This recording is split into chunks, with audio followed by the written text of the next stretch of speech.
प्यारे विद्यार्थियों, आज जैसा कि आपके सम्मुख विश्व का मानचित्र प्रदर्शित है, तो हम विश्व के मानचित्र में और लौह अयस्क का वितरण समझेंगे। बीए द्वितीय वर्ष के पाठ्यक्रम में एक संसाधन भूगोल नाम से पुस्तक है और उसमें खनिजों में जो महत्वपूर्ण खनिज है वो है लौह अयस्क। चूँकि लौह अयस्क इतना महत्वपूर्ण है कि हम किसी भी देश की किसी भी क्षेत्र की बात करें तो लौह के बिना कुछ भी संभव नहीं है। लौह अयस्क में एक छोटी सी आलपिन से लेकर भारी मशीनरी, बड़े बड़े जलयान आदि का निर्माण लौह इस्पात के बिना संभव नहीं है।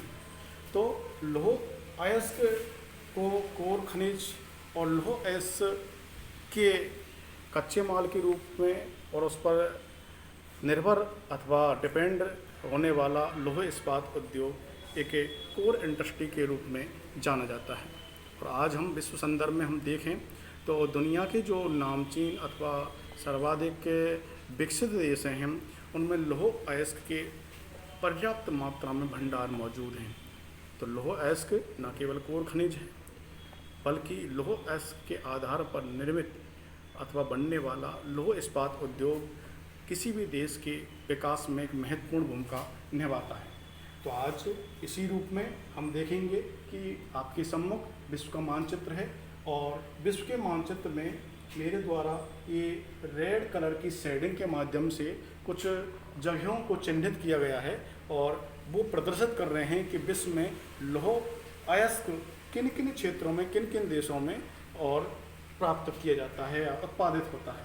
तो हम देखते हैं कि दुनिया में सर्वाधिक जो लौह अयस्क है वो यूएसएसआर जो पूर्व में कहा जाता था, आज जिसको रूस बोलते हैं, उसके ही कुछ भाग जो पहले थे जिनमें यूक्रेन में मुख्य एक उत्पादक क्षेत्र हुआ क्रिवोईराग। ये काला सागर है और काला सागर की यहाँ पर एक क्रिवोईराग है। तो क्रिवोईराग एक महत्वपूर्ण लौह अयस्क का उत्पादन केंद्र है। इसके नीचे कर्च प्रायद्वीप है और इसके बाद हम देखें आगे यूराल क्षेत्र। तो यूराल क्षेत्र में लौह अयस्क के यूराल क्षेत्र के दक्षिण में मैग्नेटोगोर्स का नाम से बहुत ही महत्वपूर्ण उत्पादक क्षेत्र प्रसिद्ध है। इसके बाद हम देखें कि रूस की जो राजधानी है मास्को के आसपास मास्को तोला क्षेत्र भी लौह अयस्क के उत्पादन क्षेत्र के लिए बहुत ही प्रसिद्ध है। इसके बाद हम ये देख सकते हैं मैग्नेटोगोर्स के अदर पूर्व में कुजनेस बेसिन, कुजनेस, नोवोकुजनेस, गोर्ना सोरिया ऐसे लौह अयस्क के उत्पादन केंद्र हैं। यहाँ पर एक बहुत ही उत्तम व्यवस्था की गई है कि जैसे कि दो क्षेत्र हैं रूस में या अथवा सोवियत संघ, पूर्व के सोवियत संघ में, जैसे यहाँ पर आपका मैग्नेटोगोर्स है जो कि आयरन ओर यहाँ पर मिलता है और दूसरा जो क्षेत्र है वो है कुजनेस के पास में कुजवास बेसन। तो कुजवास बेसन में और कोयला मिलता है, कोल मिलता है। तो दोनों तरफ से एक ऐसी ट्रैफिक व्यवस्था सरकार के द्वारा की गई है कि इधर से आयरन जाता है, उधर से कोयला आता है। तो अनावश्यक ट्रेनों को खाली नहीं जाना पड़ता है। तो आयरन और कोल का और इम्पोर्ट एक्सपोर्ट देश के अंदर ही या आवागमन होता रहता है। इसी प्रकार से यहाँ पर जो क्रिवोईराग है जो कि आयरन के लिए बहुत प्रसिद्ध है, दूसरी तरफ डोनेस बेसन अथवा डोनबास बेसन यहाँ पर है और यहाँ पर कोयला बहुत प्रसिद्ध है। तो यहाँ पर भी इसी प्रकार से रेल ट्रांसपोर्ट की व्यवस्था की गई है। तो इधर से आयरन और कुजवास बेसन जाता है और कुजवास बेसन से कोयला में क्रिवोईराग अथवा यूक्रेन के क्षेत्रों के तरफ जो बनने वाले या बने हुए आयरन स्टील प्लांट हैं उनमें काम आता है। इसी प्रकार हम देख सकते हैं कि दुनिया का और एक बहुत बड़ा देश वो है चीन वर्तमान में लौह इस्पात का बहुत बड़ा केंद्र है और लौह इस्पात उद्योग के लिए आवश्यक है कि जो उसके कच्चे माल हैं वो लौह अयस्क और कोयला पर्याप्त मात्रा में उपलब्ध हो। तो लौह अयस्क चीन में दक्षिणी मंचूरिया क्षेत्र में मुख्यतः उत्पादित किया जाता है, जिनमें आपकी पेंकांग, अंसान, चांगकिंग इन क्षेत्रों में और लौह अयस्क का उत्पादन होता है। इसके बाद हम दक्षिण में देखें तो तटीय क्षेत्र पर शांतंग प्रायद्वीप है। जो कि ये एरिया है शांतोंग प्रायद्वीप में भी लोह अयस्क की प्राप्ति होती है। इसके बाद एक और चीन में भी हम देख सकते हैं एक द्वीप है हेनान द्वीप, उसमें भी लोह अयस्क के कुछ भंडार मौजूद होते हैं। अब दुनिया का एक शक्तिशाली देश यूएसए उत्तरी अमेरिका का एक देश है, बहुत ही महत्वपूर्ण और विकसित देश है। यूएसए में हम देख सकते हैं कि जो सर्वाधिक लोह अयस्क का उत्पादन होता है वो ग्रेट लेक्स के नज़दीक होता है। ये ग्रेट लेक्स ये 5 सुपीरियर, ह्यूरन, मिशिगन, इरी और ओंटारियो, ये 5 मीठे पानी की झीलें हैं जो कि ग्रेट लेक्स के नाम से जानी जाती हैं। ये सुपीरियर और ह्यूरन ये मिशिगन, तो सुपीरियर और मिशिगन के आसपास का जो क्षेत्र है वो उसमें पर्याप्त मात्रा में लोह अयस्क की प्राप्ति होती है। उनमें कुछ खानों के नाम हैं, इनमें मेसाबी, बर्मिलियन, मिनामिनी, कोयना, बोजेविक ऐसी खाने हैं। और इसी कारण ये जो क्षेत्र है वो भारी मात्रा में विकसित प्रकार का जो क्षेत्र है, यहाँ पर बड़े बड़े शहर हैं और बड़ी बड़ी इंडस्ट्री हैं। जैसे हम देख सकते हैं कि यहाँ पर मिशिगन के दक्षिण में शिकागो वैली क्षेत्र, या फिर एरी के इधर की तरफ बफेलो क्षेत्र, इधर यहाँ पर पिट्सबर्ग जो कोला के रूप में है, ये एक ट्रायंगल बन जाता है। इस प्रकार का ट्रायंगल बन जाता है जो बहुत ही महत्वपूर्ण आवागमन की दृष्टि से और इंडस्ट्री की दृष्टि से महत्वपूर्ण रूप से आबाद है। एक अतिरिक्त फायदा ये है कि यहाँ पर इन झीलों में वो सस्ता परिवहन प्राप्त होता है। तो आज से के मार्केट में यदि सस्ता परिवहन किसी को प्राप्त हो रहा है तो दुनिया में उसके प्रोडक्ट निश्चित रूप से सस्ते होंगे, तो उसको मार्केट में अपने आप को स्थापित करने में और आसानी रहेगी।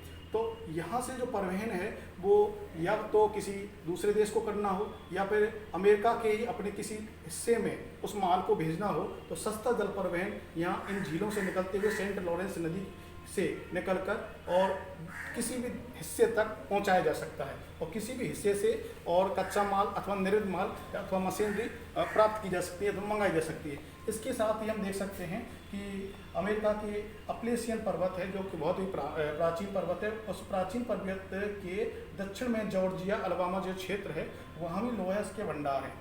कुछ भंडार अमेरिका के पश्चिम क्षेत्र में अथवा दक्षिण पश्चिम क्षेत्र में, जिसमें टेक्सास, ओटाह, वायोमिंग आदि राज्यों में मिले हैं, जिनमें कि कैलिफोर्निया भी एक विशिष्ट राज्य है। यहाँ पर माउंट इलिंग जैसे पर्वतों में, आयरन नोब जैसी पर्वतों में और कुछ लोहा इसका प्राप्त होता है।